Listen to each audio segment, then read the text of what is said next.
A little high level on our firm. Slauson Co is an early stage venture capital firm rooted in this idea of economic inclusion. Austin and I started this firm. We started laying the groundwork over the past decade, but it really took shape in 2020, and we started deploying capital from our first fund in January of 2021.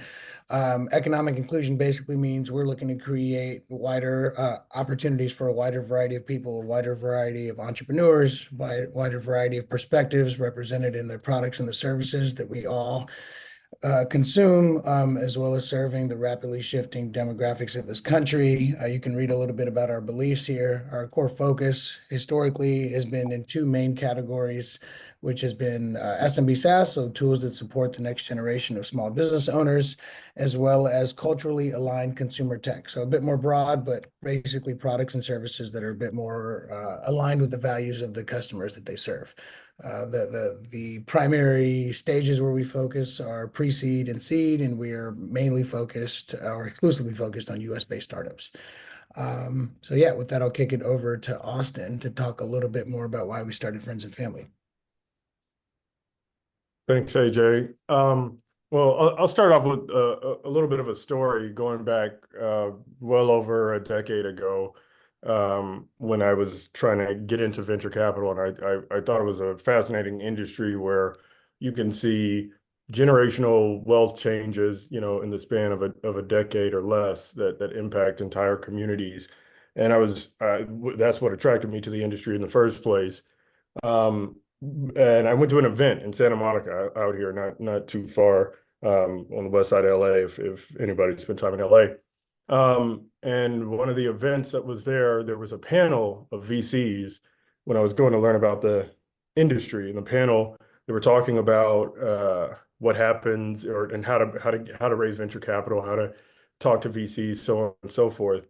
Um, and one person stood up. It was a young African American guy, probably about my age, maybe even a little bit younger. He stood up and he asked a question, and he was like, I've always wondered how, if you don't have the money to like have your engineering team or to build a product or to buy inventory or something like that to even get started, like how am I supposed to have the product to show to you guys to actually get there? And the panelists kind of looked at each other waiting for the other people to answer. And then finally one person said, well, the hard reality is you might have to get your first, $100,000 or so from your friends or your family. And and I remember thinking, and as did the guy who asked the question, how deeply unsatisfying of an answer that is for the majority of people that are around, right? Like most people don't have somebody who they can ask for a 5 or 6 figure check to get started working on what they're doing or to accelerate working on whatever they're doing. And so, that really stuck with me. So as we went about building the firm, we realized that many of the companies that we were investing in did have, even before we invest, where we invest pretty much as early as you can, but there was still a group of people. I mean, most of those companies still raised a little bit of capital beforehand to even get to a place where they had enough traction to attract capital from Slauson Co. And so we wanted to correct for that disparity, and that's part of how Friends and Family came about. And the reality is, even Slauson was started because, in part, because my sister loaned me some money to be able to quit my job and cover my bills for a little bit, and work with AJ to get this off the ground. So we're deeply, deeply tied to the idea of Friends and Family, and so we wanted to provide capital at the very earliest stages. We wanted to provide community, people that you could go along with. There's the saying that like, if you want to go fast, go alone. If you want to go far, go together. And so we deeply believe in being able to enable that. And thankfully, with this new fund, we're able to allocate sizable enough checks that we think can move the needle for helping you get your startup going.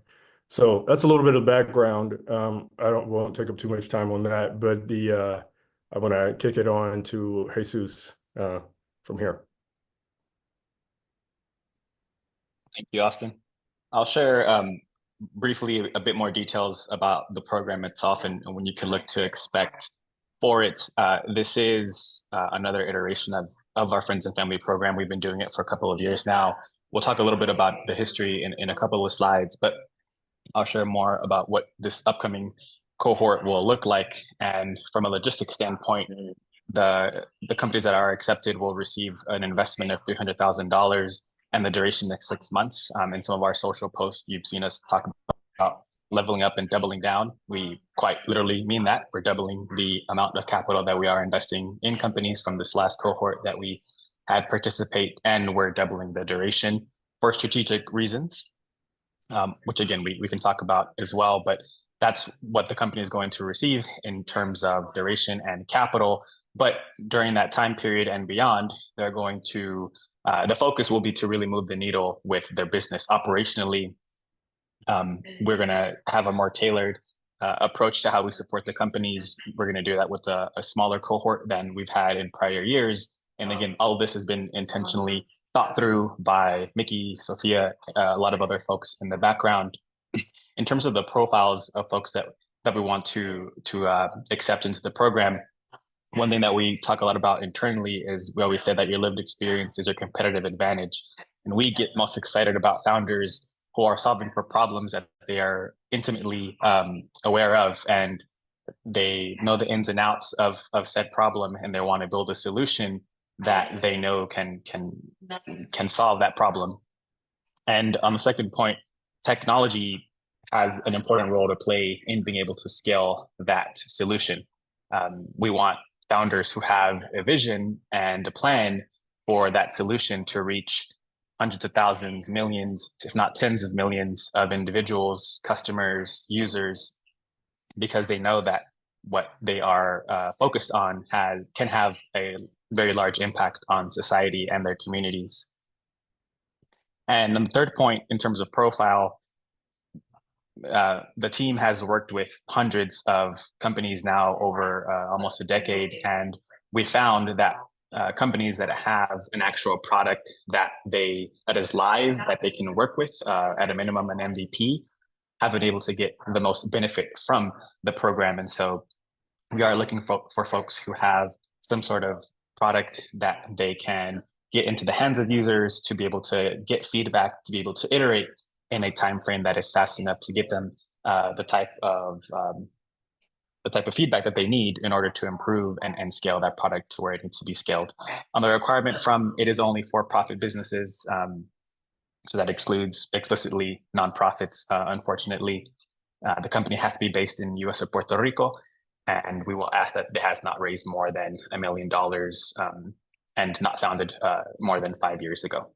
So we'll go to the next slide and talk about the nuances of what's going to happen during those 6 months. So right now, the application is live.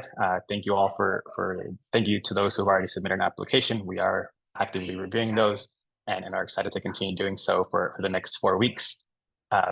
We will have the selection process last for the next 4 months, heading into early next year. And then the program officially kicks off in March with an in-person portion. And then the remaining 5.5 or so months will be virtual, with virtual sessions twice per week. We want this to be something that is manageable. We understand that their company is going to be their full-time focus, but we want to make sure that we are interjecting relevant sessions that are, again, really going to move the needle operationally for the founders and their businesses. We do that by leveraging our network, which we refer to as the ANCO part of our name, Slauson Co.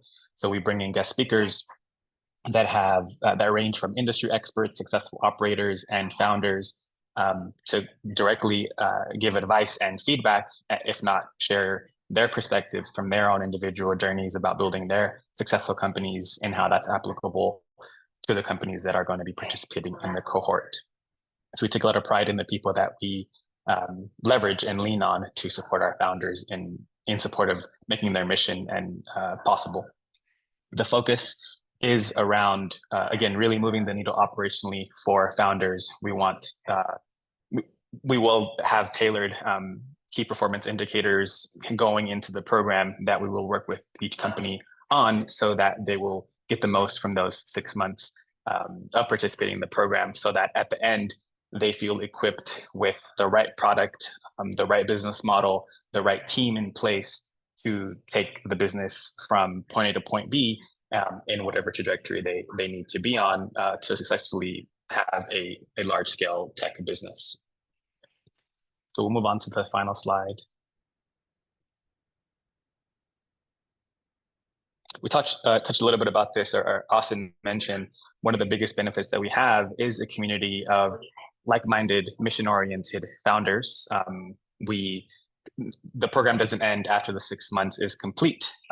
We are actively trying to look for ways to continue supporting the folks that have participated in our friends and family program.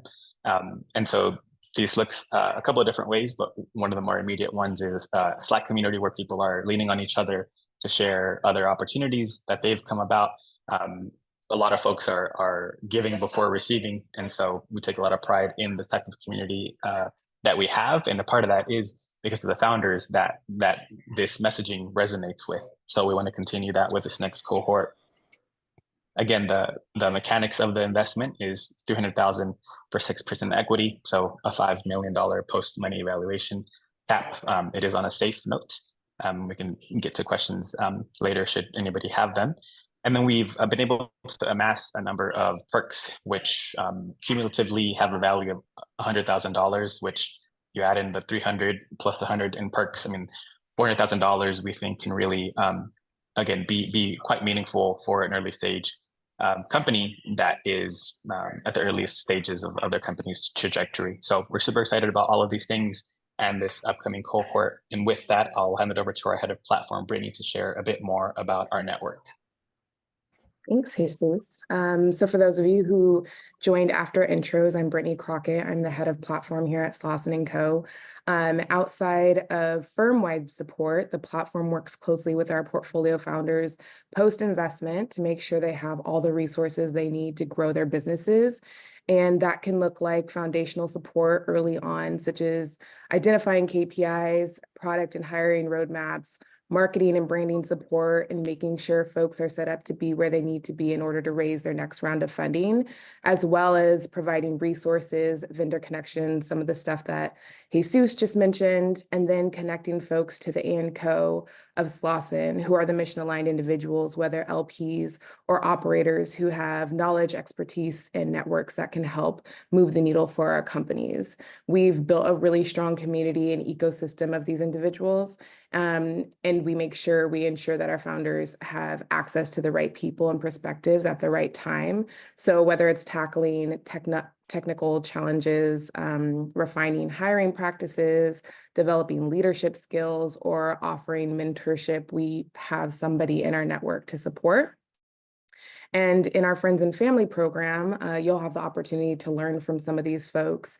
So past programs, we've had people from the industry featured in our sessions, such as Stacey Brown Philpott, who's the former CEO of TaskRabbit, Chameleonaire, who's a musician and founder, Jeff Wilkie, who's the former CEO of Amazon Worldwide Consumer, John Legend, who I'm sure you all know, but is a musician and founder, Jonathan Mildenhall, former CMO of Airbnb, and Sarah Hicks, who's the former CPO of MailChimp. So that's just a little bit about how the platform works and who our network is. I know you're at the beginning of your journey through this process, but excited to see how it turns out for you, and good luck. Thanks, Britt. So I want to dig into a little bit more on what to expect for this 2025 cohort kind of application process and the program itself. So now that you've heard a little bit more about friends and family overall, just kind of want to get into some of the details. So applications are open now, and we are actively reviewing them on a weekly basis. A number of you have already submitted, and excited to see the things that you're working on. We will be selecting a certain number of applicants for an introductory call, just for our team to learn a little bit more about you and what you're building, and we will schedule those throughout our review process. We may schedule up to 2 calls with different members of our team. This really just allows us more time to get to know you and vice versa. And if you have any questions as you're working through the application itself, if you haven't already submitted, you are always welcome to join us for our weekly application office hours. So those are listed on the website. We'll also follow up in an email with links to these as well. And these are just very casual drop-in sessions. If you have questions about how to answer something, eligibility, anything like that, these are open group sessions. Anybody can come in. They're capped at 30 people just to keep them small and intimate. I believe we have 5 scheduled throughout the process. And again, we'll follow up with a link so that you can see the schedule and drop in as you have questions around that. On the funding and program side, so as Jesus mentioned, we have doubled the funding from what it was this past year, from $150,000 to $300,000. This is also a progression from a couple of years ago when we first launched Friends and Family as a grant-based program. So we started with allocating $25,000 in non-dilutive capital as grants. We then kind of leveled up in a way of changing the format to be an investment and investing $150,000 in the most previous cohort. And we are again doubling down and leveling up ourselves in this next iteration of increasing it to $300,000. A couple of reasons for that. We've just really realized how much time it takes for founders to build the things that they're building, to achieve the traction points that are attractive to investors. It's an increasingly difficult fundraising market. For any of you who have attempted to fundraise, are in the middle of it, like, we feel the pain of how difficult it has been, in particular the last 2 years. So we really want to give our founders the time, the capital, the runway to achieve the milestones that they really need to do. And so that's why we are increasing the funding, and we are increasing kind of the hands-on program time to 6 months. To that point, we'll talk a little bit about kind of like the new program structure as well. And while the program is 95% virtual, as we mentioned, there is an in-person component at the very beginning of the program, where we'll fly everybody to LA for 3 days of orientation, community building, and networking. We've just found that including an in-person component is so much more helpful in just building the relationships and establishing trust and creating spaces for vulnerability, especially amongst the founder community. So we feel like that those are really important components to include. So before I get into kind of the structure of what that 6 months is going to look like, I want to talk through a couple of key terms that we will mention, just so that there's clarity around what we mean. So there will be blocks, which is a period of 4 weeks of in-depth learning across key areas. This is when we'll have active programming sessions, workshops, panels, things like that.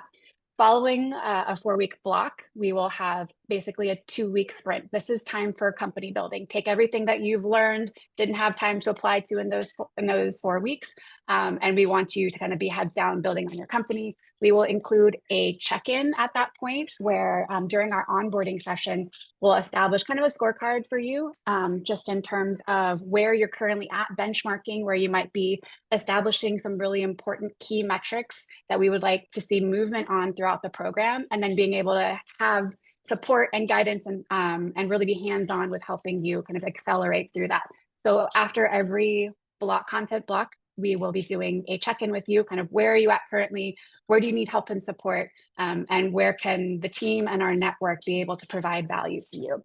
And then, so we're calling those 2-week kind of blocks in between that they're called sprints. So just as like the physical aspect of like sprinting, this entire thing, being an entrepreneur, this program is a marathon. You got to pace yourself. But we do want to have hyper-focused time where you are building and focusing on very specific things to kind of achieve the milestones that we've set out for you. And so that's what the sprints refer to. So how this lays out visually is at the very beginning, kind of the pre-program phase, and we will get to all questions after we're done with everything, so don't worry. We'll have an onboarding time, which allows us to kind of get to know you a little bit more once you've been selected, once you've gone through the diligence process, once you're approved for the program and investment. We'll walk through where are you currently at, what are you trying to achieve, where can we be most helpful to you. We'll then move into the kickoff, which is what I mentioned, the 3 days where you'll fly to LA, meet everybody, have some introductory sessions, do some kind of initial milestone setting. We'll move into our first block, which is the first 4 weeks, talking through just like the foundational elements and making sure that you have a really strong foundation. After that, we'll have the first sprint, which will include the first scorecard check-in, and then time to kind of assess, reiterate, like whatever you need to do to ensure that the foundational elements of your business are solid. we'll move into the second block, which is go to market. And that's everything from launching, if you haven't already, kind of scaling your customers, talking through your marketing, sales, strategies, everything that you need to do to kind of accelerate from like a growth and traction perspective. And then followed by another sprint with another scorecard check-in. The final content block will be focused around fundraising and fundraising readiness. So we want to make sure that once you've laid the foundation for your business, once you are moving in the right direction and kind of accelerating all the things that you need to, will help you educate and really give you the playbook on what it takes to go through a fundraising process, how to project manage and create an effective and efficient process for yourself, how to build relationships with investors, the types of outreach that you can be doing, ensuring that this is the right kind of next step for you as a founder, that proceeding down the venture capital pathway actually does make sense, or if there are other sources of capital that may make more sense for you. So really just giving you the landscape of what this all looks like, giving you the cheat codes that we know and that we see kind of on this side of the table as investors of how you can be hopefully successful in this process. And that can include, things like making warm introductions for you once you're at that point. So that is kind of the overall high level of what the program itself will look like. We'll have more details on exact sessions and things for those that are selected for the program as we get closer to it. So I want to give you kind of a little bit of a, what have we done since launching Friends and Family 3 years ago? Where are the companies at now? And so I actually just ran the numbers. And of the 60 companies that have gone through Friends and Family, the 2 cohorts that have kind of received grants and the one most recent that has received investments, they have collectively raised just over $10 million in outside capital since finishing the program. And that number is only going to dramatically increase as we have founders currently right now that are in the middle of fundraising, that are about to fundraise. So really excited to see just that, that this works. And that we are able to prepare our founders to actually, proceed down this pathway. And even in a very difficult market, they are finding ways of success. And then drilling down a little bit more into what did the most recent cohort look like that contributed to that $10 million in capital raised. So most recently, our 2024 cohort had 20 companies. 95% of them had a founder of color, 60% of them had a woman co-founder, and 20% of them had a founder that identified as LGBTQIA+. So when we talk about diversity, inclusion, when we talk about representation of what we see the world looking like and what this country is going toward, we're very happy to see that not only was the cohort reflective of that, but this is also very closely mirrors what the entire applicant pool looks like. If you look at the squares on this screen of the now 270 people that are in this Zoom call look like, this is America. And these are the founders that we're really excited to support. And with that, I will hand it over to Sophia, who's going to introduce a couple of our alumni founders to share a bit about their experience. Thank you so much, Mickey. We hope you're all so excited and we can't wait to see you all apply. You've already heard from our incredible team, but now you get to hear from those who actually participated in Friends and Family. So we are honored to have Amantha from RX Post here with us, as well as Shantae from WellCapped. Amantha, Shantae, welcome. We're so excited to see you. What we can do to kind of start us off is maybe you both introduce yourselves, as well as maybe where you're based, your company, and your company one-liner. Shantae, do you want to start us off? Yeah, I can start. I'm Shantae Frazier, co-founder of WellCapped, based out of Atlanta. And WellCapped is a rental platform for hair extensions and wigs, so you don't have to pay $600 for your hair. Thank you, Shantae. Amantha?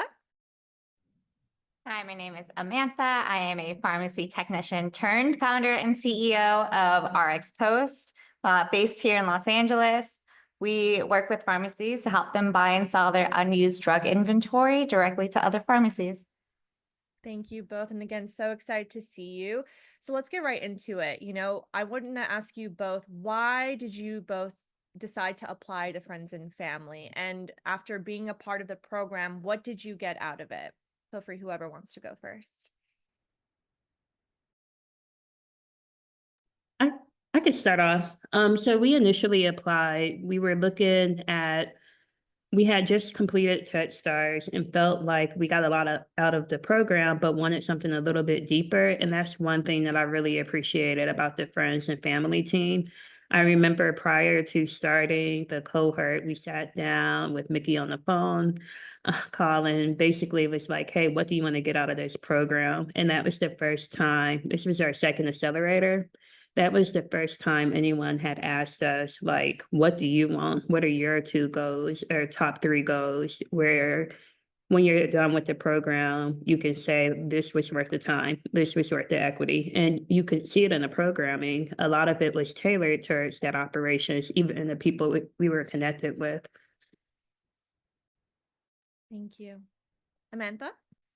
Yeah, I think what drew me to the program is like I come from a non-traditional startup founder background, lots of lived experience, and so it was great to kind of connect with a program that recognizes and values that. And I think for me, I'm a solo founder. I do have a founding engineer, and their emphasis on kind of like measuring what matters and the accountability aspects. And it's really cool to see the iterative process that the accelerator is going through, recognizing that, you know, there's learning curves, not just for us founders, but for you as a program. And so I'm really excited to see the way that it's newly formatted. Love it. And now, what do you think were some of your favorite things about being a part of the community? And this could be anything from the programming to, you know, the network, etc. What were some of your favorite things? John Legend.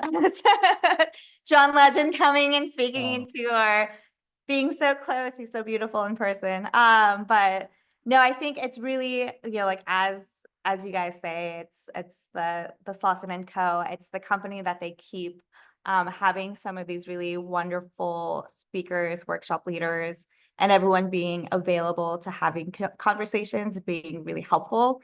The legwork that everyone puts in even after the program's finished, throughout the program, has been I think really transformative in getting the company up and running and successful.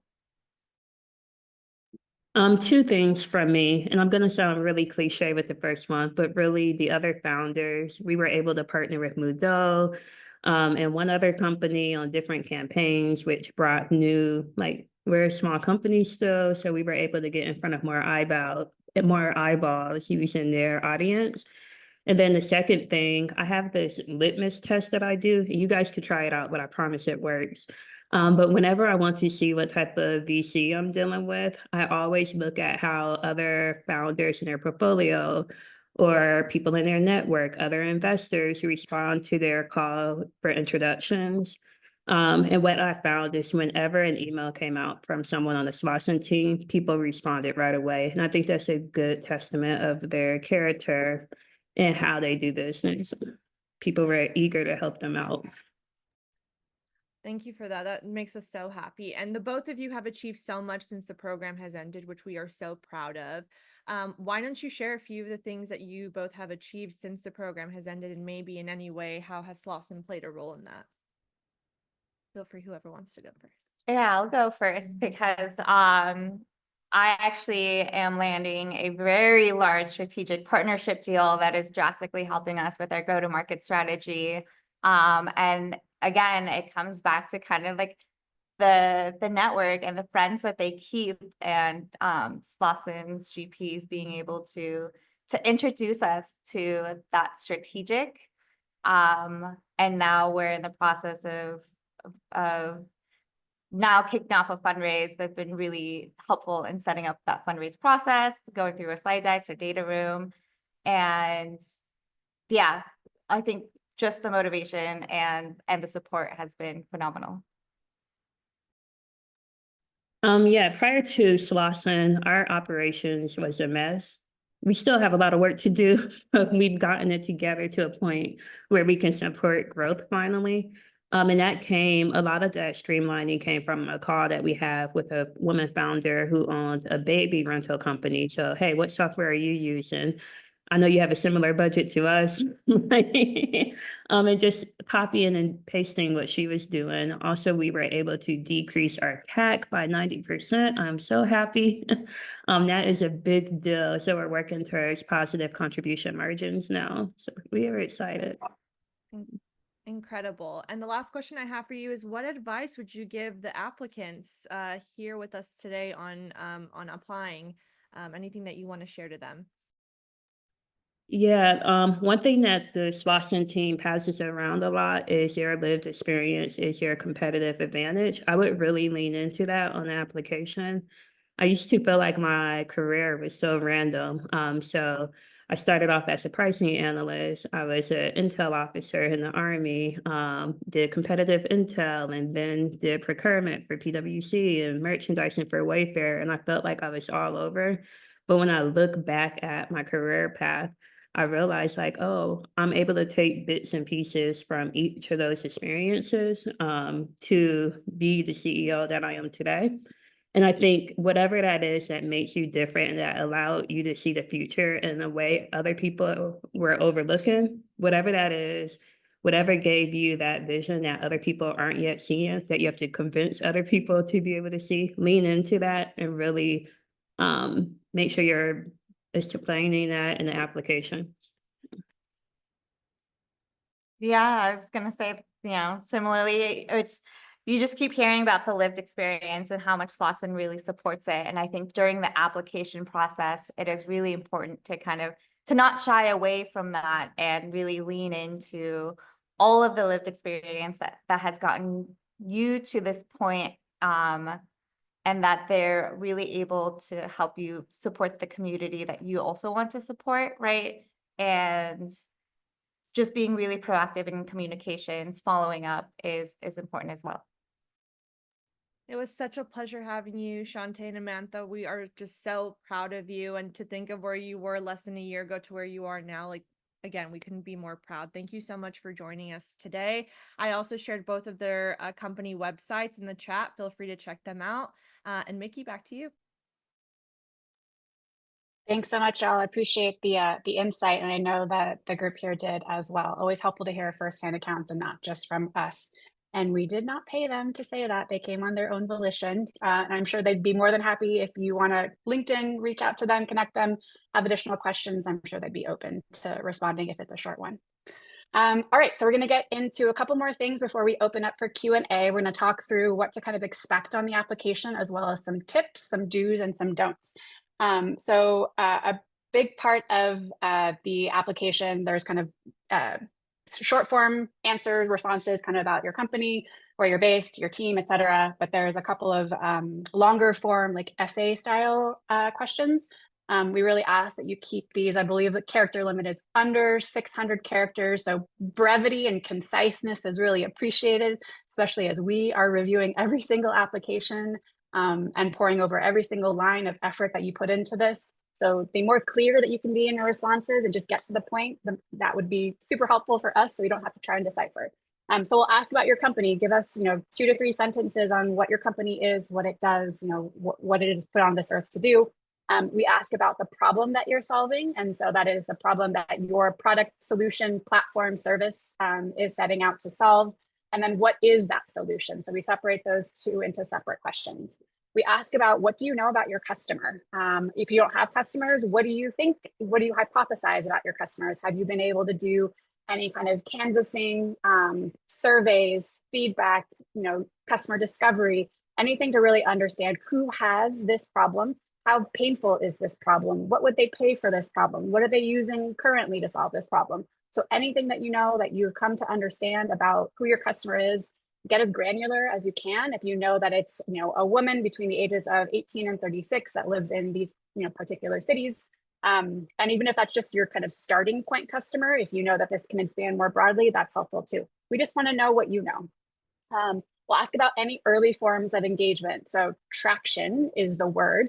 And people often ask, well, what do you mean by traction? Tell us about the progress that you've been able to make so far. If you don't have revenue, if you don't have customers, which are 2 areas where you can talk about your traction, what have you done to date? Have you hosted focus groups? Do you have a wait list of 400 people? Have you amassed a social media following?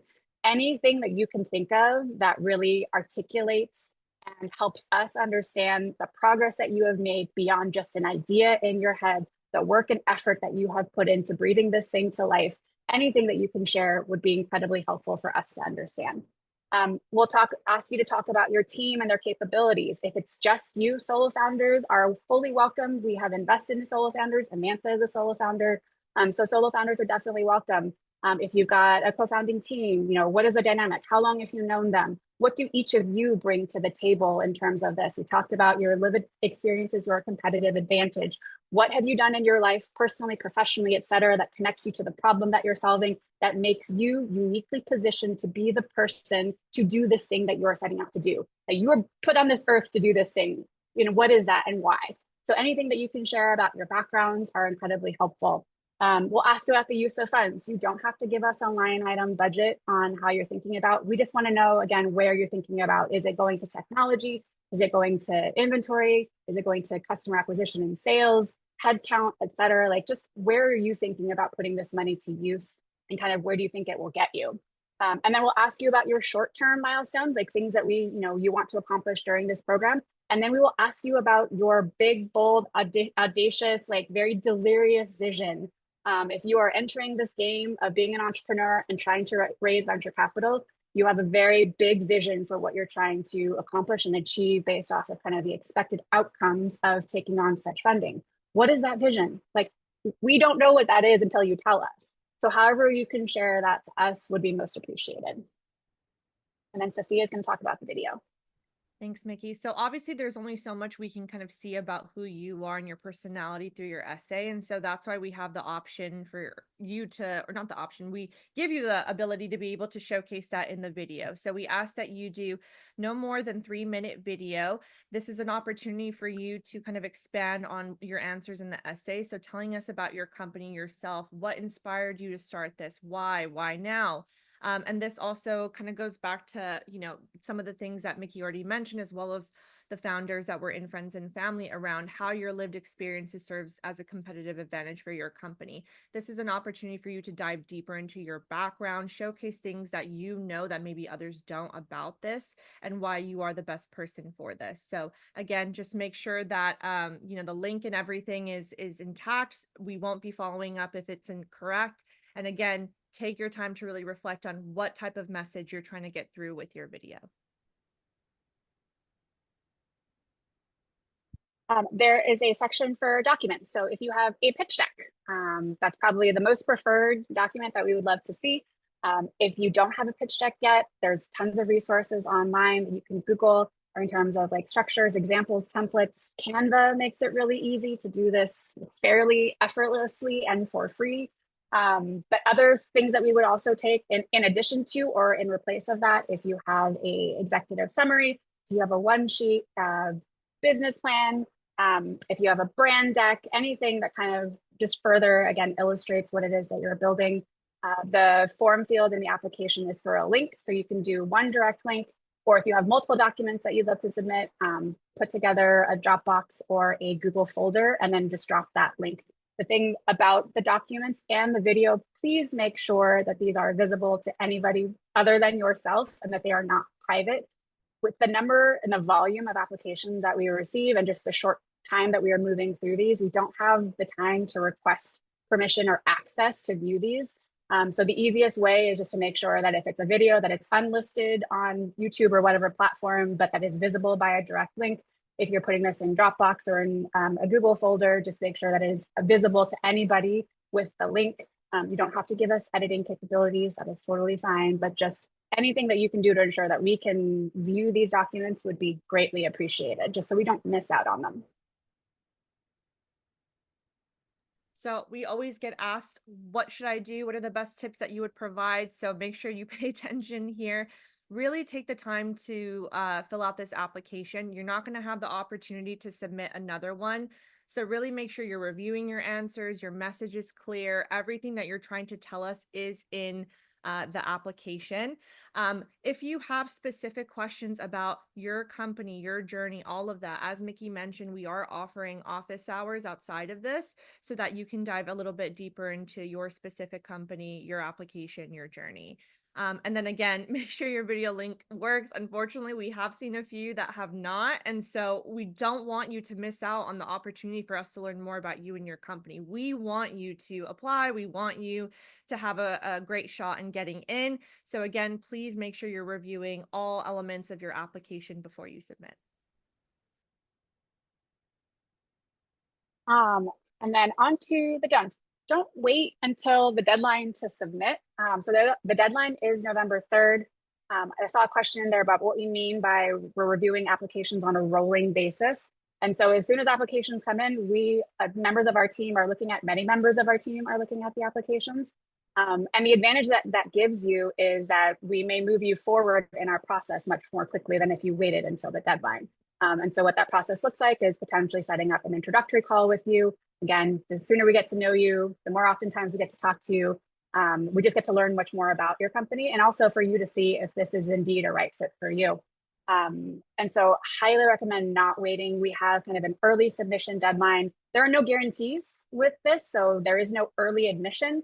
There is no, anybody by the early submission deadline is guaranteed a call. That is not true. It just allows us more time now, because I will tell you, historically, more than half of all of our applications come in the last 72 hours of a deadline. That means that if you do that, you are competing with the hundreds, if not maybe thousands of people that are submitting at the deadline. Right now, we've got a little more time because there aren't hundreds of people submitting right now. So you make the decision, when it makes sense for you of when you want to submit. If you're waiting for certain things to happen that you want to include in your application. But again, just don't wait until the last minute. Please, let's talk about ChatGPT. We saw a lot of applications that utilize ChatGPT, and it can be a helpful aid of like, hey, I'm trying to say this thing, but I can't quite articulate how I want to say it. ChatGPT, how would you say it? Just don't copy and paste directly from ChatGPT into your application. We can tell when an answer looks very different from the rest of your application. We can tell by the formatting. Like, use that as inspiration, but then put it in your own words. Like, we want to know from you. We're not investing in ChatGPT responses. We want to invest in you. So however you would articulate it, like, please let that shine through. Like, be your most authentic self, because that's what we want. And then the last thing is, if you think you're too early, or if you're on the fence, or if you're like psyching yourself out right now, being like, yeah, maybe I'm not ready, or it's not my time, don't listen to that. Please apply. If you have additional questions, again, we'll have some time for Q&A. We will have application office hours, whatever we can do to kind of absolve any questions that you have in your mind that would prevent you from thinking and shooting your shot and being a part of this cohort. I've had a number of people who, like, at the last minute did that, got in. Believe in yourself so that we can believe in you. And that's all I'll say about that. So real quick, key dates. Application is currently open. We have the early deadline of October 22nd. We will have office hours hosted weekly starting on October 10th, which is next week. It's an hour, drop in whenever you're free. You don't have to come to all of them. You don't have to come to any of them, totally optional. We will be notifying folks for interviews by mid to end of December. And then interviews themselves will take place in early January. The cohort will then be selected shortly afterwards, and the cohort will kick off in the middle of March. All these dates are also on our website and will be included in our follow-up email as well. So you don't have to take notes on any of this. And now, with just a few minutes remaining, but I'm also happy to stick around for as long as folks have questions. If you have questions, so we can do this in an orderly manner. Some of you have already started to do that. If you want to raise your hand, and we will call on you in the order of hands raised, and we will try to get through as many of the questions as possible. Mickey, I can help you with this. So the first is Tochi. Hi, I didn't even realize I did that first. Hi everyone, my name is Tochi. I'm the co-founder of Soft Spaces. We provide residential and communal spaces for BIPOC, the LGBTQ community, and our allies. And my question, I was wondering, the business owner life chose me, so there's a lot that I'm learning, very much so paving the path as we walk it. And so there's a lot of language that I'm not used to, particularly this safe thing. Yeah, I mean, I Googled and she did a good job, but I think hearing it from a human who does this would be helpful, so I can wrap my head around what that is and what the 6% for that means. Please. Absolutely. Appreciate you asking that question. We make no assumption that people know a lot of these words. And so I think it takes a brave soul to ask the question. And so a SAFE is basically the standard investment agreement that we use. It was first coined by probably the preeminent accelerator, Y Combinator. It's a very standard document for very early stages. SAFE stands for Simple Agreement for Future Equity. So it's basically, we're outlining the terms of, we are investing $300,000 for 6%, essentially granting us kind of future equity in the event of a further down the road kind of fundraising activity. What that basically means is that it is kind of valuating your company at that time at $5 million post investment. So we're kind of saying it's all kind of hypothetical, and Austin and Jesus, please feel free to chime in with anything additional that you have. Again, very standard agreement that a lot of other accelerators, a lot of angel investors, and a lot of venture firms use. And we use we basically download the most recent document from the Y Combinator website. It's used across the industry, and it really just outlines kind of what we are investing in you and kind of what our ownership take is from that company. Austin, Jesus, anything to add? I did see the question, where can we see the SAFE agreement? If you Google SAFE, we use the standard document. So the entire aim of a SAFE is that it doesn't have a bunch of unique legal terms. It's the aim is to be as simple as possible. So use a very standard one. And the specific document that we use is the post-money SAFE. Thank you so much, Archie. Next, we have Chris Temblador. Hey, thank you all. I'm Chris, founder and CEO of Vendor Match. We're based out of South Central. And Mickey, my question is, once a founder is going through the process, when it comes to due diligence, what areas are you looking at? And then maybe what are some red flags that can derail the investment? Yeah, so if you go to the Friends and Family page on the Slauson website, there is a frequently asked questions section. In that section, at the very bottom, we outline kind of the documents that will be required for submission for the legal due diligence portion. So what that means is once you make it through the application process, you go through an intro call, you make it through to the interview selection, and at the time that we finally choose you as the company that we want to go join this cohort and receive investment, there is a list of legal documents that our legal team has to see just to ensure that everything is copacetic. And so that is anything from your kind of like articles of incorporation, that you are a legitimate business, all the things that if you had established your business entity as a C Corp, which is, again, another requirement for investment. We can't invest in LLCs. We can only invest in C Corps. So if you have to transition to a C Corp, which we have had companies do, we'll walk you through what that process looks like. But there is a list of, I think, 5 or 6 documents that you'll need that we outline in there. And we will also be hosting a separate legal workshop specifically focused on due diligence for those companies that make it through to the interview process, where we'll go line by line of what those documents are and any questions around that. And Austin, were you going to add something to that? Yeah, mainly I don't want to discourage anybody from applying if they are not yet, to Mickey's point, a C Corp. This is something that could be done later stage. It usually takes a couple weeks to do.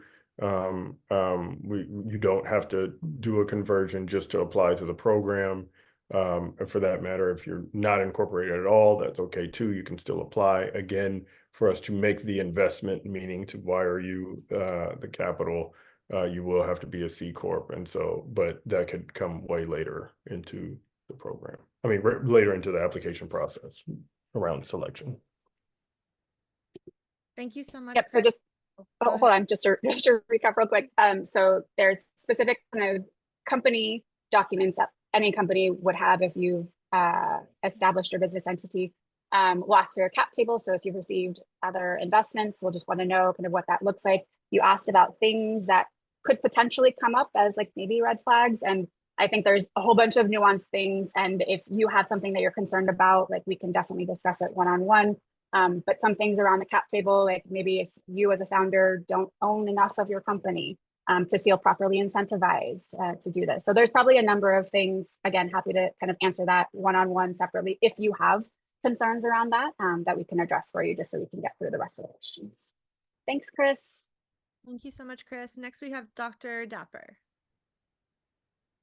Yo, what's good, everybody? How y'all doing? I'm Dr. Dapper, founder, CEO of Outlet Tech, the tech arm of our hospitality business. It's called the Outlet LA, based here in LA, of course, because of Outlet LA. I have questions about the safe too. So as a person that usually bootstraps all my businesses, I've never really gone the VC or private equity or like just family office type of route.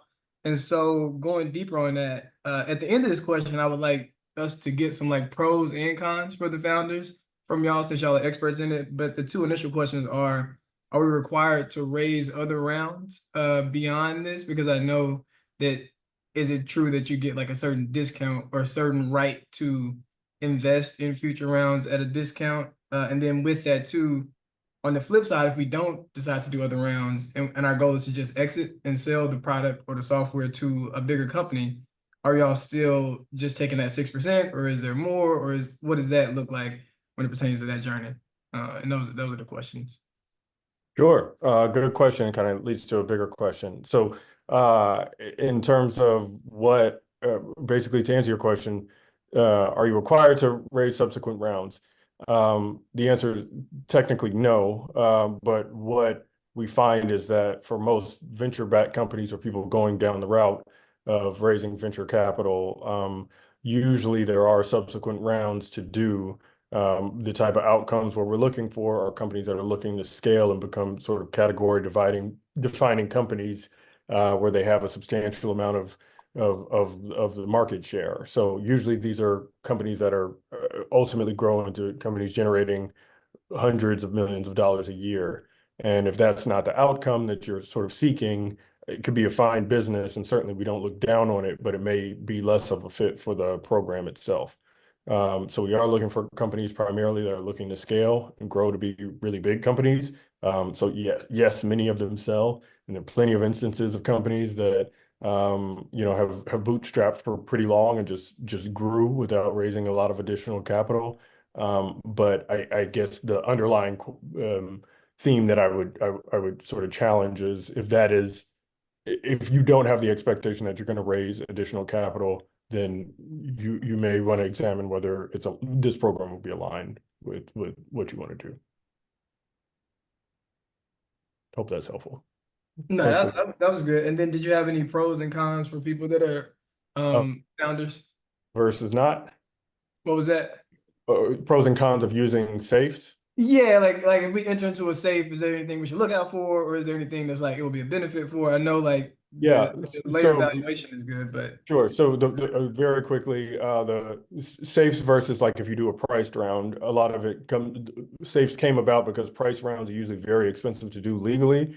If you raise a venture capital round, typically that's priced, you'll have it's maybe $50,000 in fees. Safes you usually get done review on both sides for a couple of thousand. And so that's why when you're dealing with a $300,000 investment, it doesn't make sense for $50,000 of it to go to legal expenses. And so safes are typically compared to convertible notes. And not to get into the weeds here, but convertible notes have an interest-bearing payment, and it's technically a loan, whereas a safe is technically not a loan. It is just an agreement for future equity when you do raise additional venture capital. Again, so if you're not looking to raise additional capital, it's probably a misalignment with Slauson Co. Appreciate you, brother. Absolutely, thank you So much, Bree. Hi guys, thanks for this. My name is Bree Harper, the founder of Beauties. It's a AI platform that connects potential clients with licensed and vetted beauty professionals. My question is for Austin. I know you emphasize wellness and community amongst founders. I think it was called Slauson Summer Camp I saw not too long ago. You guys did a great job with that. Are past program alumni staying connected and leaning on each other in regards of support after the program ends? I know you directed the question to me, but definitely Mickey would be better suited to Oh, answer sure. exactly all the Go details. ahead. No, that's totally fine. So, In but person too, Mickey. We connected on email, but love for you to answer as well. Yeah, absolutely. I mean, I think Amantha and Shantae covered it a little bit just in terms of relationships that they were able to establish during the cohort. Again, why we felt like the in-person component of bringing people together for the kickoff was so key and vital is that it takes longer to establish relationships and just like build that rapport through Zoom. And so being able to do that in person, but we've seen that kind of pay dividends in terms of relationships that have developed outside of the program itself, long beyond the program has ended, both amongst the companies. Like community building is, very much near and dear to my heart, to Sophia's, to everybody, on this team. It's such a pillar of everything that we do, just the connectivity aspect of it and how you will benefit probably more so from the other people in your cohort than anybody that we can introduce you to, bring you into the room, guest speakers, etc. It's other founders that you're going to learn from. We've brought in some of our core portfolio companies that we've invested in, previously to come in and speak. And those have been some of the most favorite sessions for friends and family. Those founders have connected offline. We've got kind of pockets of founders in different cities where they will meet up together. Or if I know Amantha has traveled to different cities and has met up with other founders, has crashed on couches. And so there's definitely a very strong connection there. I've been emailing with a founder from our very first Friends and Family program 2 years ago that have connected him to angel investors, additional funding. He's doing something for Afrotech. And so just trying to continue to support and make those connections. And we don't even have a financially vested interest in companies in that cohort because we didn't invest in them. We gave them a grant, but we are still here as your co-pilot, as your cheerleader, as your accountability partner. However you the more you lean into us, the more we will be able to provide back to you. Amazing. Thanks so much. I want to make a very quick comment. I realize that it's 10:01. A lot of people have meetings scheduled. If you have to drop, absolutely feel welcome to. There's no getting dinged or anything like that on an application. So if you have other applications, but we'll stay around for a little bit to try to get to as many questions as we can. Thanks for joining if you have to drop. Austin, and thank you, Bree. Next, we have Aaron. Hello, guys. Thanks for doing this. Just a really quick question. Well, my name is Aaron Sutherland. I am the founder of JetSetter, and JetSetter is the first VR platform where we are giving people an opportunity to try before you buy luxury travel experiences. So essentially, on the Apple Vision Pro, you have the ability to step inside a hotel, destination, restaurant before you actually travel to that destination, and then you can book using your fingertips. So my question, a couple questions. I realized that we're, I think maybe day 4 of the applications have been opened, and this info session is really helpful and really valuable. I've learned a lot more in the info session that I probably wish I knew prior to the opening of the application. So I know that we won't be able to make any adjustments. I probably wish I could redo my video now. Is there any consideration for, us kind of being a little bit more informed now than we were before the application? I did read a lot of information online, but I know that we can't make any adjustments formally.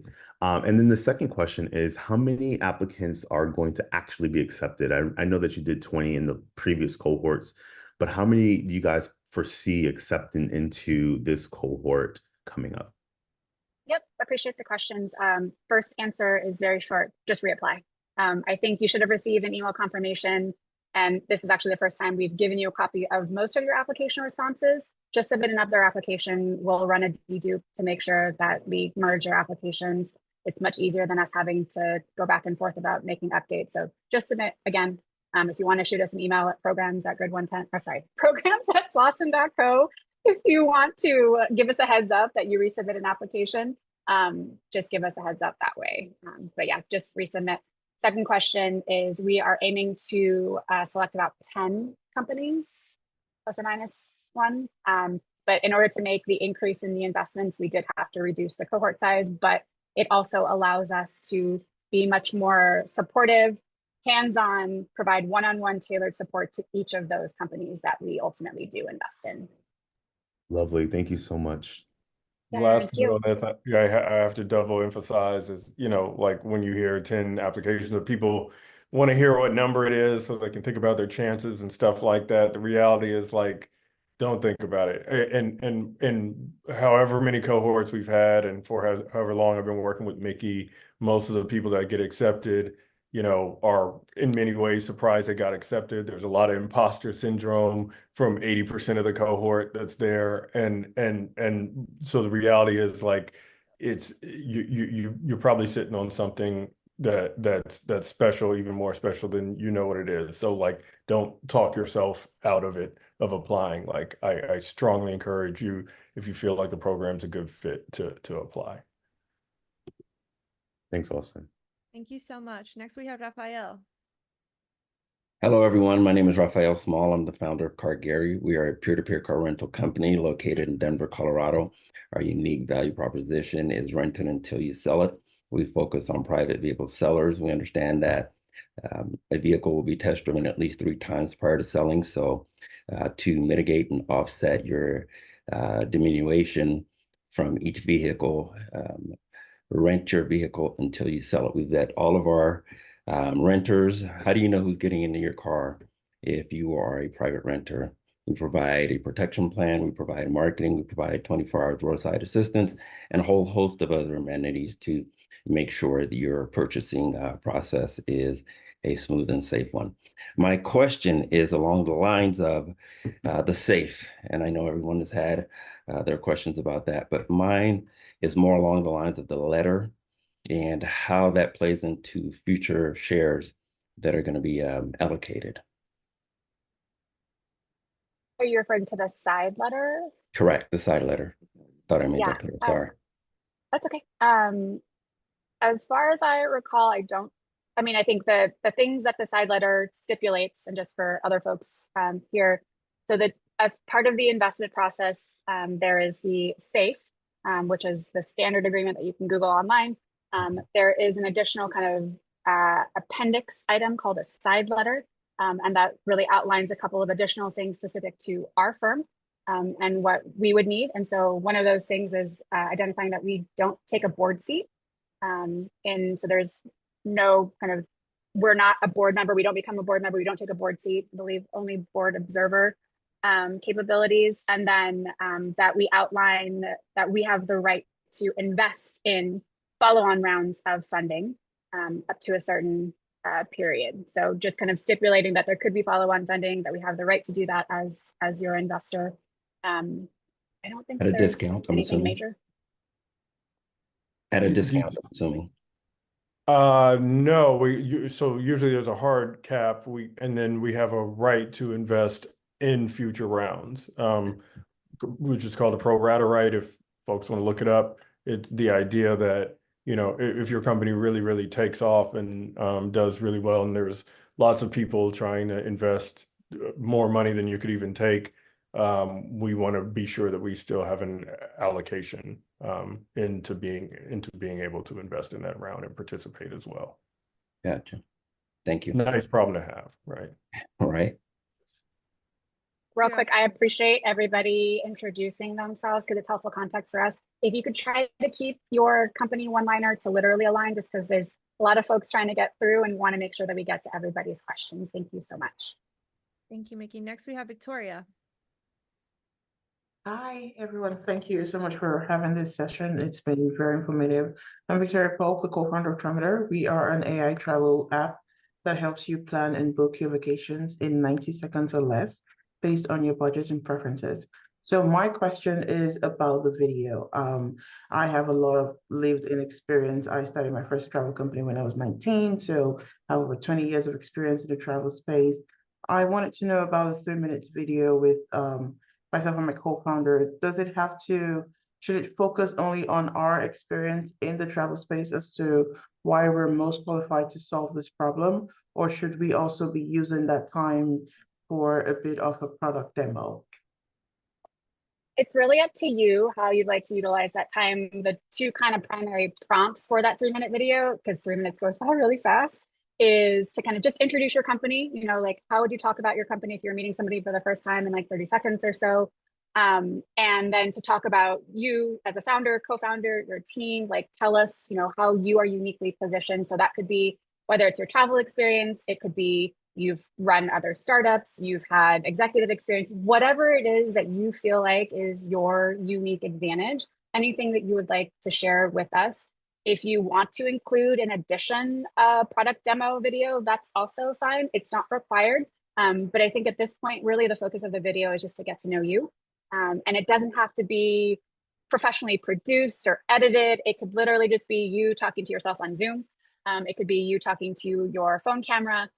So please don't worry about making it polished or anything like that. I think some of the best videos I have seen are just people in their most authentic, very vulnerable moments, kind of talking about, you know, what they're doing, what they're building, why this could be meaningful for them.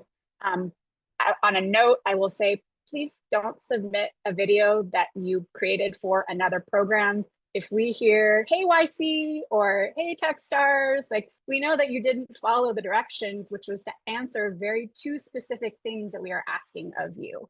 So we noticed that. And again, I get that these things take time and you may not feel comfortable being on camera. Believe me, I am one of those people that I don't like looking at myself on screen or hearing my voice. But really, this is your opportunity to shine and tell us, like, outside of this application on paper, outside of a pitch deck, like, who are you? And allow us to get to know you and like why we should, you know, believe in you, feel like you are uniquely positioned to do this. So it's your moment to shine, to brag, to hype yourself up. You need to get a little caffeinated. If you need to have a pep talk from a friend before you do it, if you need to have somebody watch the video and be like, nope, you can do better. So those are my words of advice for the video. Sorry, do you need both co-founders or just one is fine? Just one is fine. I mean, I think if it's possible, if you're in two different places, again, hop on a Zoom call and record yourself. I think if there is something that the other co-founder brings to the company, to the table, that you feel like is helpful for us to know, then do that. If it's just you, that's okay too. Thank you, Victoria. Next, we have Altare.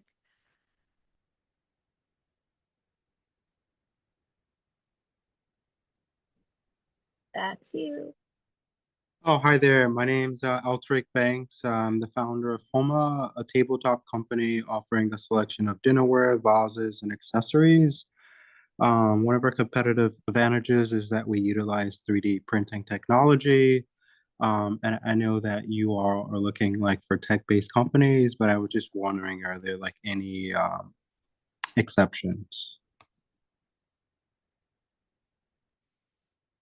So really what we're looking for is companies that have the opportunity to scale very quickly. And most often those companies are ones that have innovative concepts that are, I guess, fundamentally different than what their industry is currently doing. And usually that innovation is around technology or, and most frequently software in our case. But if you fit the criteria of the big picture of what we're trying to accomplish in terms of scale, then I would still certainly encourage you to apply. Thank you. How do you pronounce your name so we get it right when we're talking? It's Altariq, like Altariq. Tariq, but Al. Yeah. Got it. Perfect. Thank Nice to you. meet you. Next, we have Terrence. Well, perfect. Appreciate it. Thank you. Yeah. My name is Terrence Miller, co-founder of Backup Bank. Just a quick one-liner. We are building the connections for inter wallet payments. So Cash App to Venmo, Venmo to Zelle, Zelle to Apple Pay, Apple Pay to Google Pay. That's what we're building. But my main question is for a lot of us going through the application, we are tech enabled. We have an MVP. So what is your definition of, like I said, that pre-seed, pre-product? Because I know a lot of us will say we have an MVP, but we wouldn't consider that a product. So what is like your definition of like pre-seed, pre-product? So I think the categories on the application are pre-product, pre-revenue. So you don't have anything built and you have not generated any revenue. And by built, you don't have a prototype, you don't have anything that somebody could actually use. Then we have the next stage is post-product, pre-revenue. So you have a product, maybe you're just not generating revenue off of it yet. Maybe you haven't launched yet, you're doing beta testing, whatever it might be. And then the third is post-product, post-revenue. So you have a product, you've launched, you are generating revenue. Even if it's $5, that counts as post-revenue.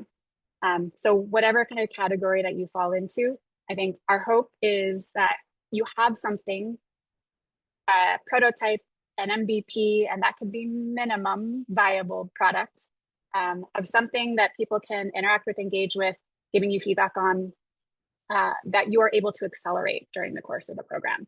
If you don't have a product yet, that is okay. We have had companies who, launched their product during the program, after the program, were able to utilize the resources, the capital, the support to get their product together. I think just however you can best describe kind of where you're at the stage of where you're at, and then identifying with one of those three categories, I think is just helpful for us. We don't dock you points or discriminate. If you are pre-product, again, we had probably the last cohort was like a third, pre-product, pre-revenue, post-product, pre-revenue, post-product, post-revenue. So it can really be a mix. But I think it's just most important that we get a clear understanding of what you're building, where you're at, how can we be helpful in that. Thank you, Terrence. Next, we have Daryl. Hey, everybody. I'm Daryl, co-founder of Yelling Ant, and we are an AI and gamified Reddit for people of color. Big difference is that we're set up to center the interests, the needs, the conversations of people of color. So having said all that, the question is, at the time we apply, our MVP will not be completed. Are we at a disadvantage if we don't have it completed as compared to it being in process? Great question. No, not at all. I think that that's something that you can definitely kind of articulate in your application of, do you have an estimated completion time? So maybe you apply mid-October and your MVP is slated for completion by end of October. Just note that. If there's anything else that you can kind of share around, I know how people have been able to test it, give you feedback. Have there been like an earlier version of it? Anything like that, again, in the progress and the traction section, anything that you can share around the progress that you have made, where you're currently at, kind of your next upcoming key milestones to give us a sense of where you are. I think for us, it's really more important that we understand what it is you're building, the problem that you're solving. Is it, can you articulate that? And like, does it sound interesting and compelling to us? And then we'll get into more details around, okay, where are you at with the product? When are you planning on launching it? And then there will be, if you make it through the process, there will be, a couple of phone calls, a group interview with a panel. So there'll be multiple points where you can give us updates about where you are, depending on where you are in the process. So just know that as you're, we hope that you are continuing to build and that you are advancing your business kind of throughout this. And there will be points where you can give us updates on where you are, just so that we can keep everybody on the decision-making side well aware of that. Perfect. Thank you. Thank you, Daryl. Next, we have Diana. Hello, my name is Diana Muturia. I'm the founder of Clean. Clean automates cleaning management and turnover, and we've integrated with the top property management systems to automate scheduling payments for both short-term rentals and cleaning businesses. My question is, things are starting in March. Obviously, there's going to be a lot of things that change between now and March. Specifically for my company, I'm looking to close my pre-seed end of this month. And so by the time it reaches March, we're looking to prepare for a seed round. My question is, would that still be okay? And of course, the problems of the startup are going to look very different from what the problems we have right now. So how much are you involved in that? So that, we've never been in our seed stage.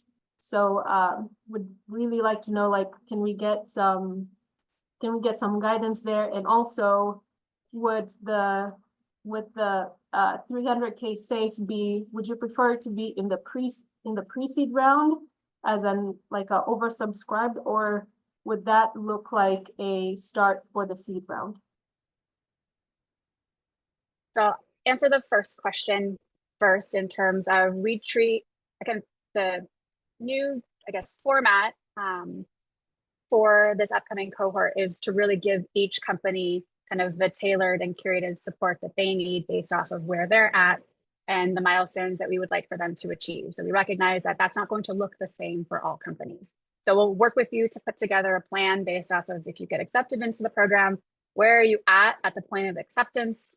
Where can we help you get throughout the program, and really setting those kind of milestones and checkpoints in place, which is why we have the scorecard check-ins, every 5 weeks or so. And just to ensure that you're sticking to that plan and we're helping to support you and kind of the goals and the milestones that you're trying to achieve. In terms of the investment, so the investment is not made until you've completed, you're selected for the program, you complete the legal due diligence process. Will happen sometime around March. The goal is that the investment is made before the start of the actual program.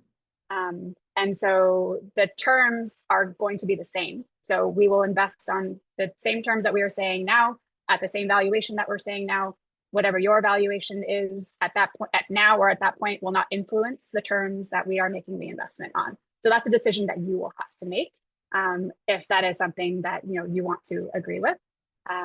But I think that's a bridge that we cross once we get to that point. But yeah, we've had companies that have raised no funding get in. We've had companies that have closed a small pre-seed round get in. So again, we really want to tailor the support to each company based off of where you're at, and really focusing on ensuring that you have a strong foundation. So if that's knowing where you should invest those pre-seed dollars into your company and where we think you need to be in order to get ready to open your seed round, we'll hope to really illuminate all of that and make it as clear as possible for you so that you have a path forward. Thank you. Thank you, Diana. I don't want to mispronounce your name, so feel free to introduce yourself. Iyubo Kraka? Please correct. Oh, yes, Lubao Cracker. Yes. You try. Thank you so much. Yes. Yes, at least. My name is Lubao Cracker. I'm the founder of EnvoX. We are a B2B payment for hospitals in West Africa. So the company is a US-based company, right? We are a C Corp company, but we operate in West Africa. Our office is in San Francisco. So, but the focus is the West African market. So my question is focused on, do we have any chances to get accepted to the program? Because we are focusing on the West African market. That's my question. Thank you. Appreciate the question and the work that you are doing. So this particular program and the investments that we make in it are focused on US-based companies that are focusing on a US end consumer. There are other funds and other programs that are very excited about what's happening in other regions, and knowing that the capital is definitely much needed from a technology advancement perspective, but our kind of narrow focus really is on what's happening here in the US. Thank you so much. Thank you. Next, we have Charles.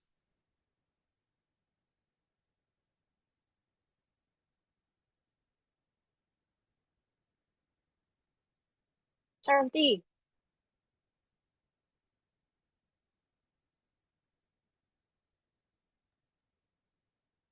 Maybe we'll move on. Yeah. Was that Savalas from Heartbeat Fam or no? Is it Charles? It is now. Oh, okay. So that worked out then. Hi, my name is Savalas. I'm here with Betty and Dr. Pamela. Hello, this is Betty, and we have Dr. Pamela Moss on the line as well. We're from Heartbeat Fam. We're compassionate AI dementia care. So basically, my question is this.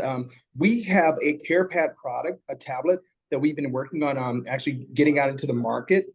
At the same time, but we've been building traction around the road shows that we had, and we were on the road coming to a meeting at the time, so I want to know if we can actually show traction through our business engagements as well.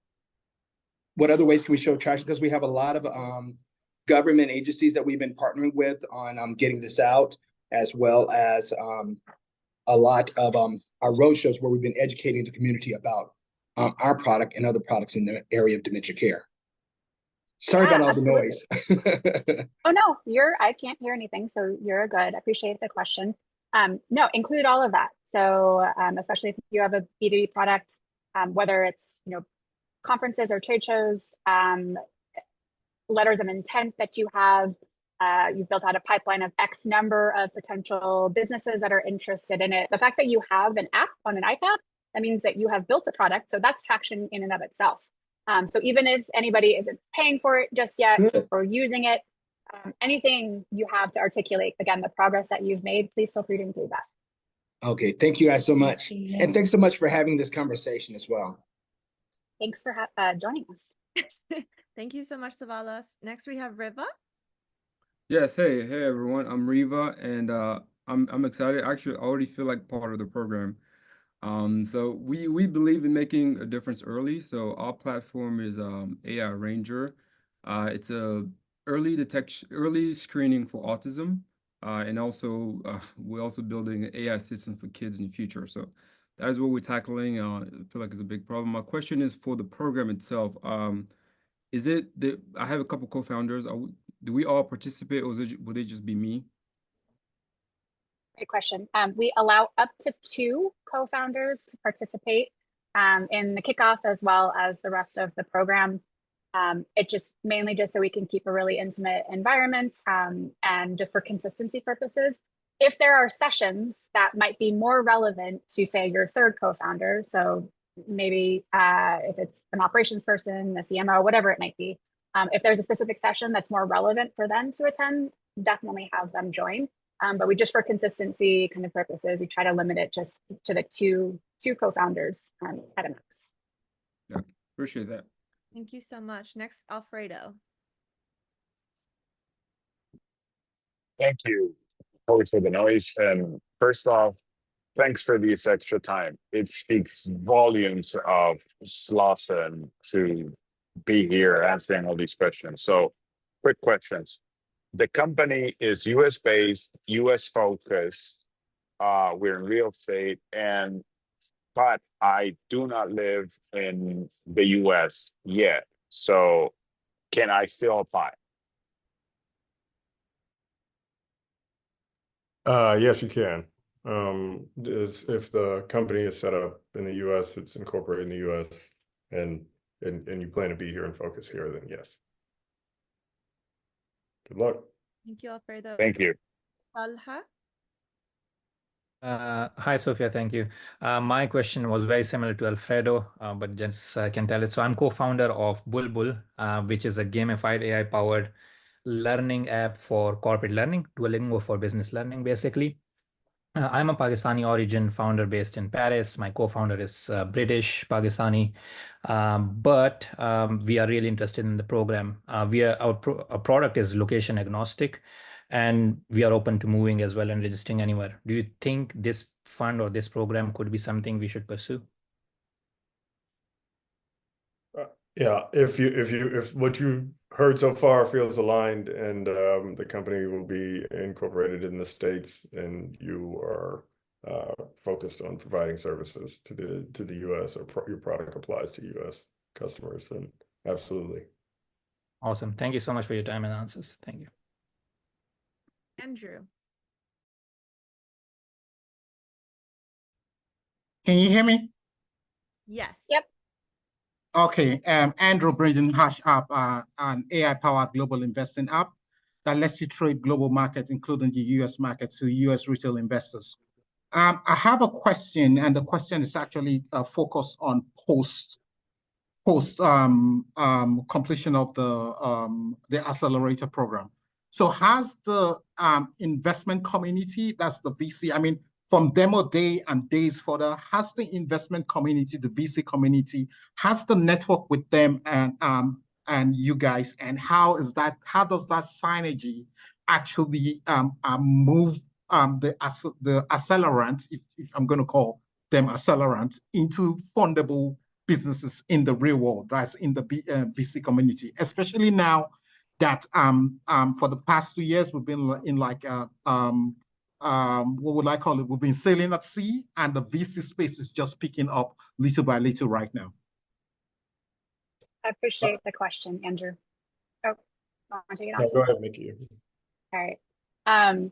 So a couple answers. One, the program is really specifically structured. If you remember seeing kind of how we transition through, we don't really talk about fundraising until the very end. And it's so that we can focus on ensuring that you have a solid business foundation, that you are focusing on the right things, that you are building something that people need and can progress with that in terms of kind of customer validation.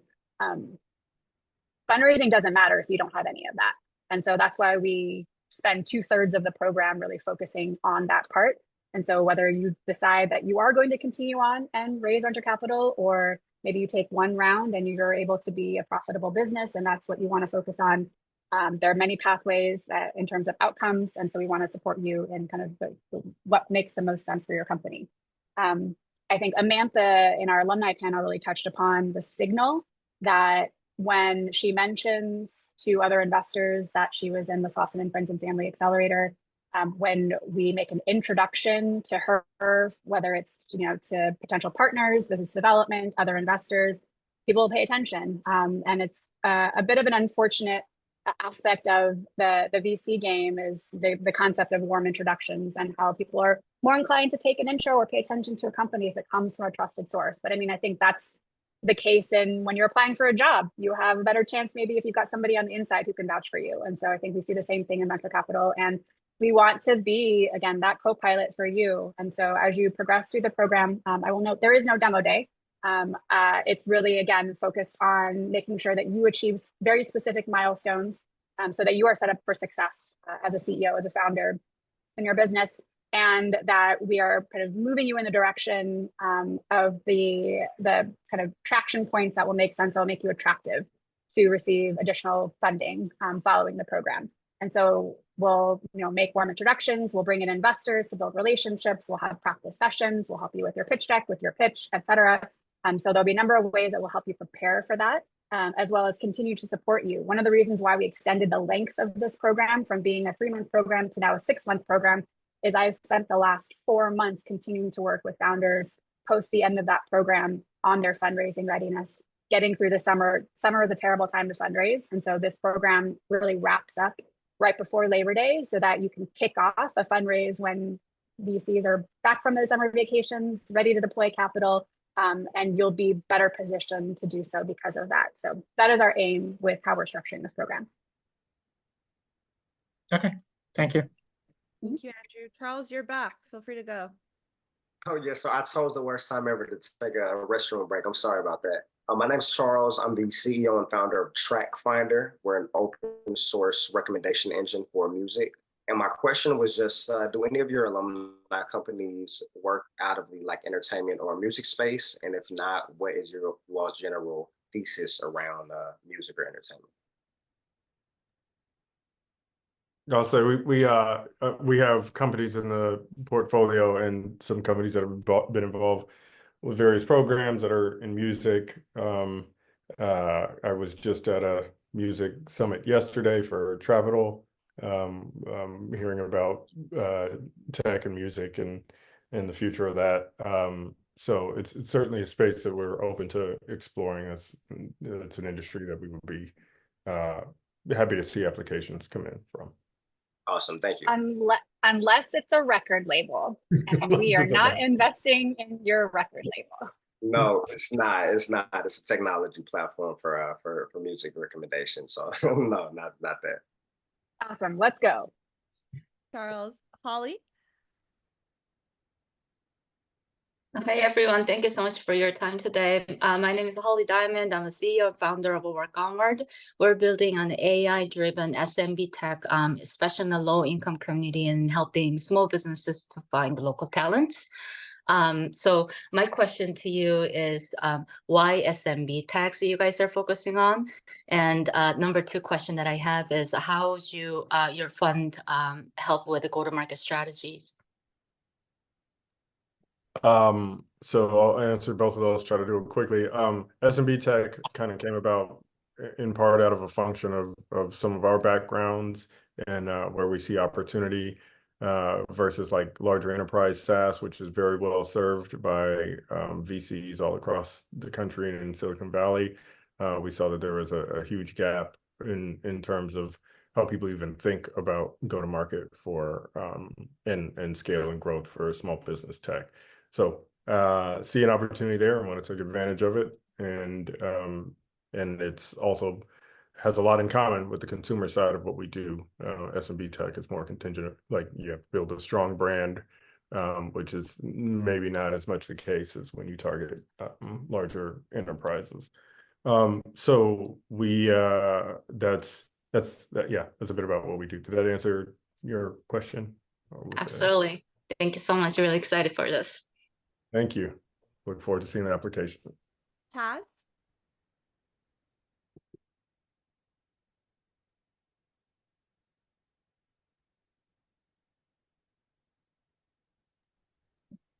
Hey there, can you guys hear me? Yes. Yep. Hey, greetings to you all.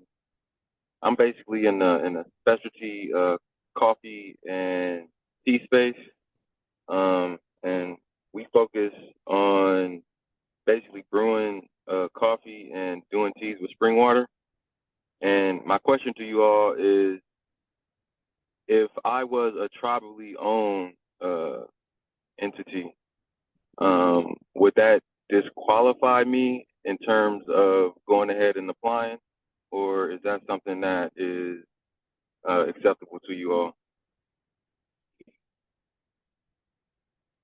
That would not disqualify at all. If this is a geography question from a U.S. base, I guess the U.S. it would have to be incorporated. The business would have to be incorporated in the United States, technically. Okay. But in terms of you and your ownership, that's fine. Okay, that is that. I appreciate you guys. All right, thank you, Taz. Derek? Drive safe, brother. Appreciate it. Hi, thank you all for staying to answer all our questions. Really appreciate it. Hi, my name is Cher, co-founder and CEO of Cycly, and we're focused on how to eliminate single-use disposables, starting with building out curbside collection for reusable packaging. My key question is, I know you all mainly fund using safes.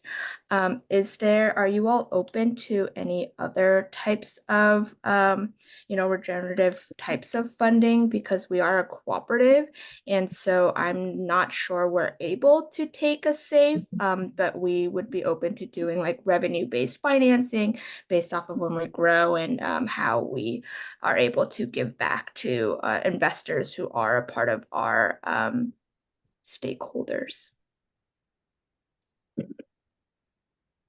I appreciate the question. This is actually something that we spent a lot of time thinking about when we turned Friends and Family into an investment-based vehicle, was to think about all the other different types and sorts of ways that we could invest. But I think to streamline things and from a legal perspective, all investments will be made on the same terms on a safe. So unfortunately, and there are no negotiations on the point, again, just to keep it streamlined and easy and to reduce any legal costs on anybody's side. So unfortunately, that wouldn't be the case for us. Thank you.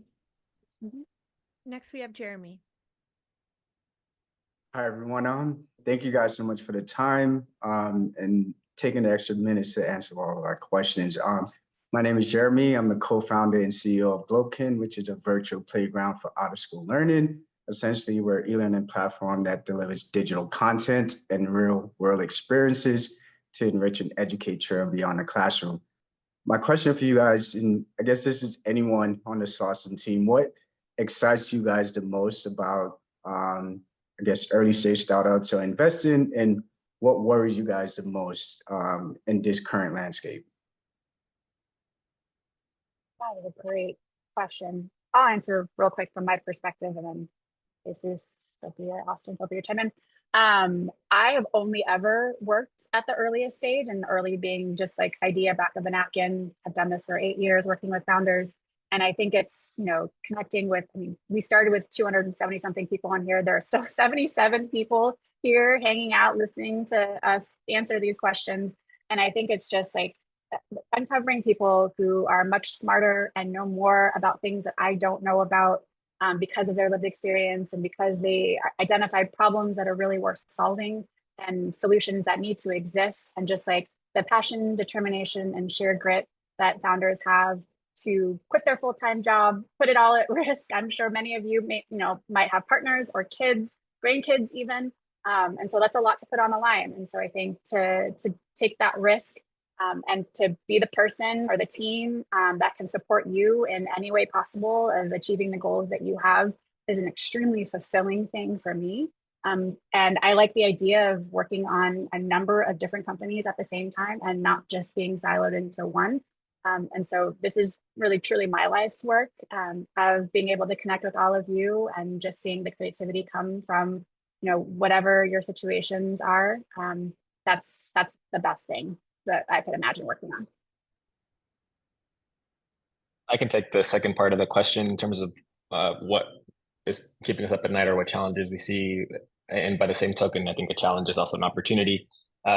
Two quick things. One is this fundraising environment is difficult for a number of reasons, which ties into the economy, interest rates, venture capital, what's happened over the past 4 or 5 years. So there's a lot of nuances, and even really interesting and great companies are having a difficult time to fundraise in this environment. So that is a challenge, but also an opportunity for us to support the founders that we get to support with, whether it's through our core investments or friends and family, in order to make them as prepared as they can be to go out and fundraise a subsequent round of financing. That's one. And then the other one is just with the impact and where we are in terms of developments with AI, how companies are thinking about incorporating it into their business. Not every company needs to be an AI company, but it is an important facet that will accelerate the development of a company's trajectory. And so how are founders thinking about incorporating it in a thoughtful way that is additive and not necessarily distracting is another, again, challenge and opportunity that we're seeing right now.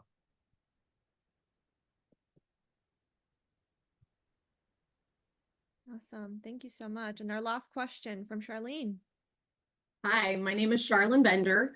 I am the founder of Avery FemCare, and we are creating innovative femcare products for every stage of a woman's life. So from her first period all the way to the last and everything in between. But my first 2 products that I'm launching are specifically geared towards women that suffer from heavy menstrual flow. And it disproportionately, this is a problem that disproportionately affects Black and brown women in this country. I read in the chat that, typically you guys don't invest as much in CPG e-commerce type companies, but does like the market size influence that decision? I mean, I'm looking at solving a problem where it's like 1.5 billion women globally suffer from heavy menstrual flow. So would that affect how you evaluate a company? Do I need to be farther along? I have a couple of MVPs. I'm in the process of, I've already filing my provisional use patents. So I've got some moat around what I've been building. So I'm just like, I'm not a tech company. This is not B2B SaaS. Do I have a chance? Short answer is yes. Short answer is yes. I think, yes, we have been discerning around CPG and e-commerce companies where we have invested in them. There have been at least a couple in every single, at least friends and family cohort. I think for us, it really comes down to exactly what you just outlined. What is the market opportunity? How massive is this problem that you're solving? How unique and differentiated is your solution?